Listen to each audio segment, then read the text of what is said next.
The first time I ever watched football was in 2014. I was in seventh grade, and I just remember turning on the TV, and there they were, the Seattle Seahawks. I don't know what it was. Their uniforms, their logo, their energy. Was it Marshawn Lynch? I have no idea what it was. But once I saw them, once I first laid eyes on that team, I was like, I like them. I want to ride with them.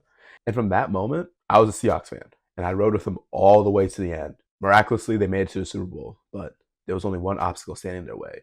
It was the big bad Tom Brady. And at the time, I didn't know much about Tom Brady just because it was my first time watching football, but the only thing I really knew was this guy had to lose. Not just because I was a new Seahawks fan, not even just because everybody else was rooting against him.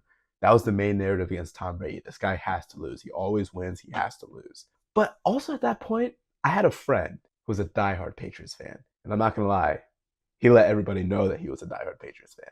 And it was kind of annoying. And of course, since he was going up against my team, I had more of a reason to see the downfall of Tom Brady that year. But every Seahawks fan knows the depressing moment that happened in that game when Russell Wilson decided to throw the ball at the 1 yard line and the ball was intercepted by Malcolm Butler. The funny thing is, Tom Brady didn't even really do anything on that play. But in my mind, it was his fault.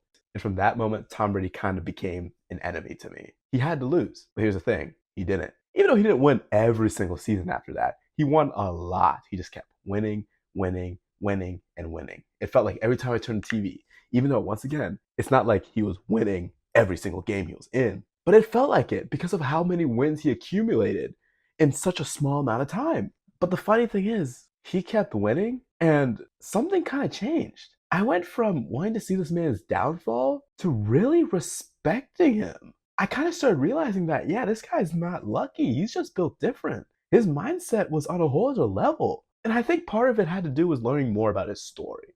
He wasn't the most talented quarterback. He wasn't the fastest. He was a sixth-round pick, 199th overall. He was the seventh quarterback taken in that draft. Scouts looked at his combine performance, his 5.28-second 40-yard dash. They saw that, his lanky frame, his lack of athleticism, and dismissed him. A lot of people dismissed him, but he didn't care. He did not let that stop him. He did not let anybody define his ceiling. And that's what made him different. But I think if there was one game that cemented this man being the GOAT to me, it was Super Bowl 51, Patriots versus Falcons. I remember watching that game. And when Atlanta was up 28-3, I thought, yeah, this is it. People will probably, start talking about if Brady is done after they lose the Super Bowl. I thought the Patriots were going to lose this game, and that would have really put a stain on his legacy, honestly, to lose like that, similar to what it's doing to Patrick Mahomes right now after his loss to the Eagles. But something unreal happened. Drive after drive, comeback after comeback, I sat there watching in shock, and I couldn't believe what I was seeing. Nobody could believe what they were seeing. Tom Brady was doing the impossible. And when the Patriots finally won in overtime, I just sat there speechless. That wasn't just a win. That was the greatest comeback in NFL history. And that's when it hit me. This guy never quits. He doesn't let failure break him, setbacks. He just looks at them and says, I don't care. I'm going to overcome them. He doesn't listen to doubters. He just locks in and finds a way to win. Even turning back the clock when the Patriots drafted Jimmy Garoppolo. Jimmy Garoppolo was supposed to be his replacement, by the way. Most athletes, not even just football players, athletes in general, when they see a younger guy coming in to take their job, they flinch, but not Brady. That season, he won another Super Bowl. He made it clear, if you want my spot, you have to be able to outwork me. And nobody could ever do it.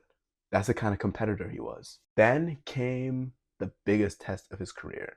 This is what I believe solidified him as the greatest NFL player of all time. And this is why there will never be another Tom Brady. After 20 years in New England, he left. People said he was a system quarterback. He wouldn't succeed without Belichick. Everybody was also saying he was done because of his age. But what did he do? He joined an entirely new team, had to join an entirely new system. And what did he do?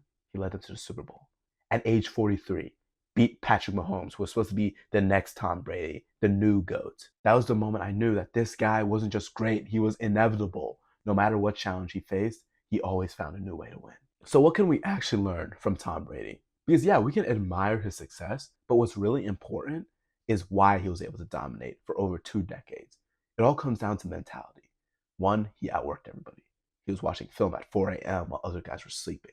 2, he prepared for every situation. His body, his mind, his leadership, his diet, everything.